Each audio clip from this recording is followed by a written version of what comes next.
5 days after his landslide victory, Donald Trump announced that former acting director of Immigration and Customs Enforcement Tom Homan will be in charge of the country's borders in his new administration.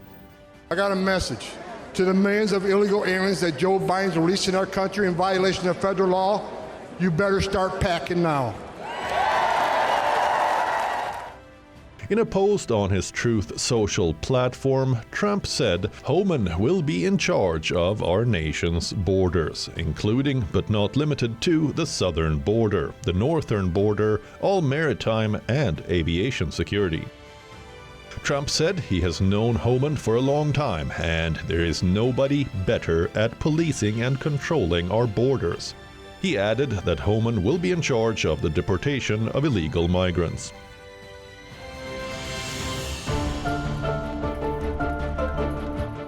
As Trump brings back hardline immigration officials, let's take you back to the first presidency when he made mass deportation rhetoric during the 2016 elections.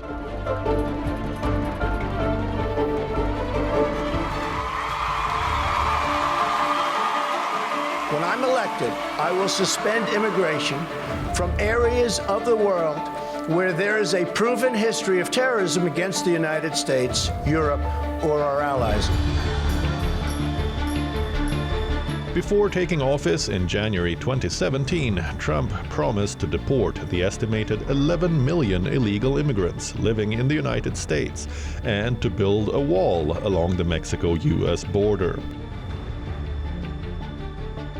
A nation without borders is not a nation.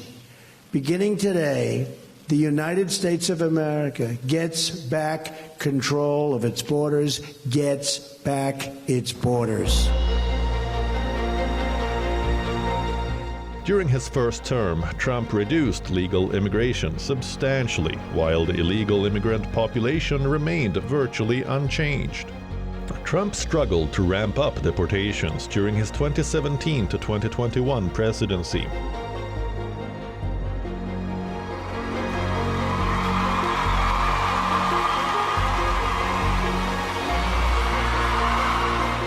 This time round, Trump has made immigration his top issue, promising mass deportations, including legal Haitian immigrants given temporary protected status in Springfield, Ohio. He has spoken of ending birthright citizenship and expanding a travel ban on people from certain countries.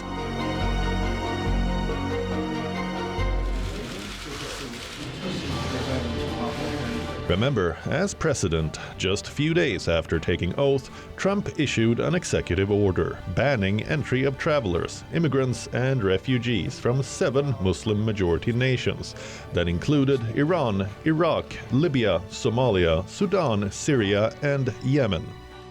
This list later expanded to 13 in 2020. The fear of such a ban looms large in his upcoming second term, too. And then there is the Trump Wall, an expansion of the Mexico-US barrier that was a critical element of Trump's 2016 presidential campaign.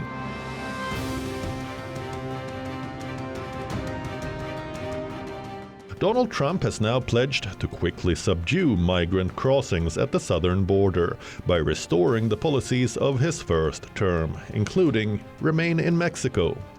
A United States immigration policy, originally implemented in January 2019, requires migrants seeking asylum to remain in Mexico until their U.S. immigration court date.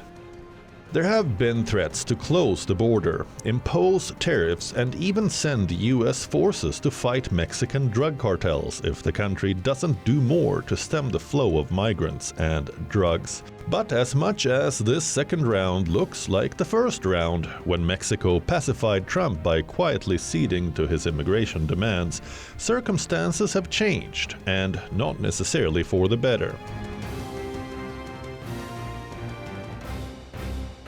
Mexico has been the victim of Donald Trump's harshest criticism since his first term in office, when he accused Mexicans of bringing drugs and crime across the border. This time around in Trump's second term, China is likely to take some of the heat. But the focus remains firmly on Mexico because of 2 key issues: stemming the flow of migrants across the border and bringing jobs back to the United States. Things have changed this time around. Mexico is now the United States' largest trading partner, with $800 billion in cross-border trade every year. Mexican officials hope that economic interdependence will be enough to stave off the threats of border closures or tariffs. But this time around, Mexico's new president definitely doesn't know the art of the deal. She's a leftist ideologue, and it's not clear how Trump will respond to that.